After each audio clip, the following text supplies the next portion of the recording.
राजनांदगांव पत्रिका में आप सभी का स्वागत है। आप देख रहे हैं प्रभारी प्राचार्य के द्वारा सहायक प्राध्यापक का एफआईआर खराब करने के मामले में अजाक्स ने सौंपा ज्ञापन। मामला राजनांदगांव जिले से है। नर्सिंग महाविद्यालय में कार्यरत सह प्राध्यापक 2022-23 में इसी महाविद्यालय में प्रभारी प्राचार्य के रूप में सेवारत रही श्रीमती साइनी फाजू द्वारा संस्था में ही वर्ष 2014 से कार्यरत डॉक्टर श्रीमती उमा फेंडे संविदा प्राध्यापक के विरुद्ध सक्षम अधिकार न रखते हुए भी दुर्भावनावश गोपनीय चरित्रावली रिपोर्ट में प्रतिकूल टीका अंकित की गई। प्रतिभाओं के धनी डॉक्टर उमा फेंडे 2014 से 2023 तक संविदा प्राध्यापक के रूप में best and extra ordinary track record धारक के रूप में 12 वर्षों का निजी महाविद्यालय में प्राचार्य रही, जिनके 4 पुस्तकें, जिनमें एक अंतर्राष्ट्रीय प्रकाशन तथा 3 राष्ट्रीय स्तर के प्रकाशन शामिल हैं। वर्ष 2014 के संविदा भर्ती की मेरिट सूची में प्रथम स्थान पर चयनित हुई। 19 राष्ट्रीय एवं अंतर्राष्ट्रीय स्तर का रिसर्च पेपर प्रकाशित होना तथा भारतीय नर्सिंग परिसर नई दिल्ली से प्राचार्य के पद पर योग्यता प्रमाण पत्र धारक भी है। अनेक क्षेत्रों में दक्षता तथा संस्था के प्रति निष्ठा के साथ कार्य करने वाली एक अनुसूचित जाति की काबिल महिला उक्त योग्यताओं तथा दक्षताओं को धारण करने वाली संविदा प्राध्यापक को बिना कोई जांच किए तथा नोटिस दिए एक तरफा एफआईआर 2023 में प्रतिकूल टीका ग लिखकर न डॉक्टर श्रीमती उमा फेंडे के संवैधानिक अधिकारों का हनन किया है।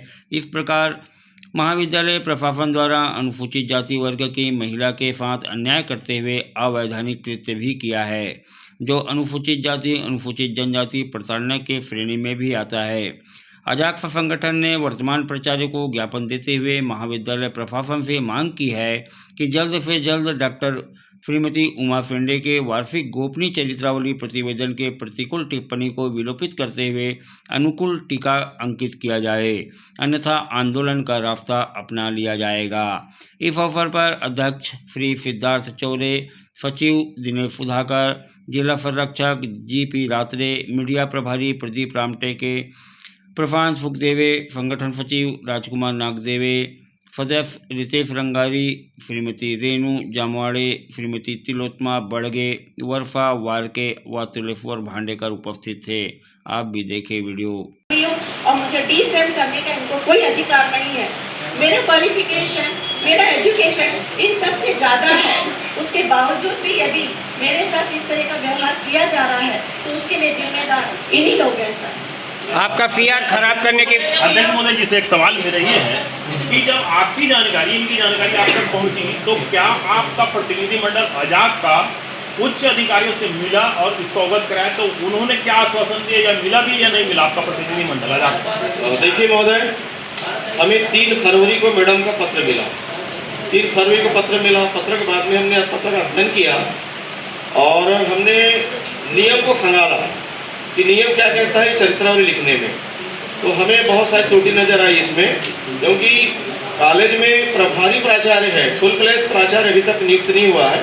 और जब इनका सीआर लिखा जा रहा था उस समय भी फुल क्लास प्राचार्य नहीं है। तो जो प्रभारी प्राचार्य है उनको सीआर लिखने का अधिकार नहीं है। हमने इसी को विरोध में लेते हुए इनकी मांगों के समर्थन में 12 फरवरी को हमने ज्ञापन दिया। जाकर के हमारी पूरी टीम पहुंची वहाँ पर। प्राचार्य महोदया से हमने बात किया, बोले सर मेरे इस तरह का मामला नहीं है, DME सर का मामला है। मैंने कहा अभी देखिए सीआर तो हम यहाँ से खराब हुआ है, हम आपकी चेयर्स के बात कर रहे हैं, आप किस पद पर है मालूम नहीं हमें, हम चेयर से बात करने आए हैं। तो हमने बात किया उनसे, बोले ठीक है सर ने ज्ञापन सौंपा, वापस आ गए। अब अभी तक के आज की स्थिति तक कोई भी हमें इसकी प्रतिक्रिया नहीं मिली, कोई जवाब नहीं मिला।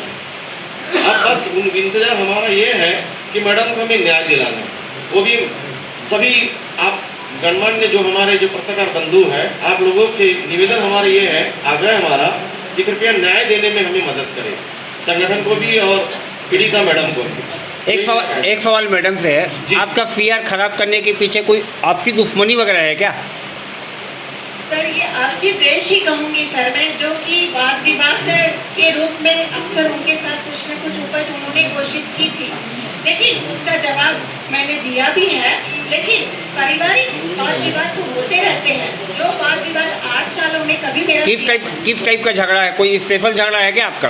नहीं, ऐसा मेरी तरफ से नहीं है सर। मैंने उनको हमेशा हमेशा अपने से कम उम्र की, मतलब मेरे से छोटी बहन की ही तरह मैंने व्यवहार किया था उनके साथ में, मेरी तरफ से नहीं है। लेकिन उन्होंने ये जो भी किया है मेरे लिए साजिश रच के किया है, और जो मुझे पता होने नहीं दिया उनके अपने कार्यकाल में। CR जैसे ग में रखा गया, ग है क्या चीज़? सर ग मतलब एकदम निम्न स्तर का होता है। यदि किसी, मैं मेरिटोरियस हूँ सर, मेरा इतना एक्सपीरियंस है, अगर मुझे हमेशा ग आया तभी तो नवीनीकरण होता है। सिर्फ 1 साल किसी का कार्यकाल बदल गया है तो मेरे से बदला लेने का मतलब, वो एचओडीशिप भी लेना चाहती थी, उनका प्रचारशिप चला गया, मिसेस ममता नायक फिर से आई तो उन्होंने एचओडीशिप लेने के लिए भी ये किया। दूसरा, मेरा 10 साल अभी खत्म होने वाला है। उमा देवी वर्षन के अगर वो देखा जाए, हाईकोर्ट का ऑर्डर है सर कि अगर कोई भी टीचर है 10 साल तक एक ही पद में, 8 से 10 साल तक एक ही पद में रेगुलर कार्य किया है, चाहे वो संविदा में भी क्यों ना हो, तो उनके रेगुलर होने की पात्रता हो जाती है। तो ये भी एक कारण है सर। आपका जातिगत बेइज्जती भी कभी किया है? जातिगत बेइज्जती भी हुई तो रिपोर्ट किया आप थाना में? सर मैंने इसलिए कि मैं वही बोल रही हूँ सर, मैं उनको छोटा समझ के, छोटी बहन समझ के माफ अब रिपोर्ट कर दीजिए। अब करूँगी सर, मैं करूँगी। अगर वो मेरा CR ठीक नहीं करती हैं तो मैं आगे तो अगर CR ठीक कर देता है तो कोई तकलीफ नहीं है सर, उसके बाद भी तो मुझे अपनी लाइफ में लड़ना पड़ेगा ना। CR ठीक करने का अधिकार अब उसके में नहीं रहा ना, उसके में नहीं है तो भी तो मैं CR ठीक करने का अधिकार अब उससे तो वो सर उनके अधिकार में नहीं है तो DME सर चाहे तो नलीफाई कर सकते हैं, निरस्त करके मेरा CR ठीक करके मेरा नवीनीकरण किया जा सकता है। 5 महीने से मुझे सैलरी नहीं मिल रही है सर। 26 वो कहाँ की रहने वाली है? प्रभारी प्राचार्य भिलाई की है सर। भिलाई से आती जाती है? यहाँ कहाँ है मुख्यालय? इफ्टे वही रहना वही होता है, अप डाउन करती है। अप डाउन करती है।